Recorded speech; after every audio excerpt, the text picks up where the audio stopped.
甜品控注意，千祈唔好睇，睇咗有大件事啊！我相信有好多人都一定有食過高低凡嘅朱古力。我今日要介紹翻呢間超罕有嘅高低凡 dessert，係超罕有，有班戟食。佢哋個皮嘅主要成分係豆腐，都幾特別。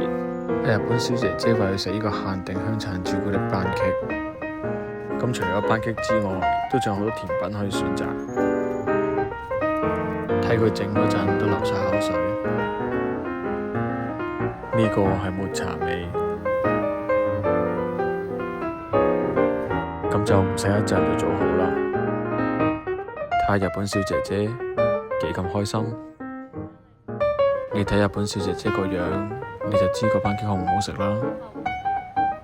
咁個味道就啱啱好，朱古力濃郁得嚟就唔太甜，個餡都幾多，幾滿足，正啊！咁就係咁多啦。想夠睇好西就記得 follow 同讚好，share埋俾你朋友。試過嘅朋友可以留言話我知你點睇。ゴディバデザート。下次再見。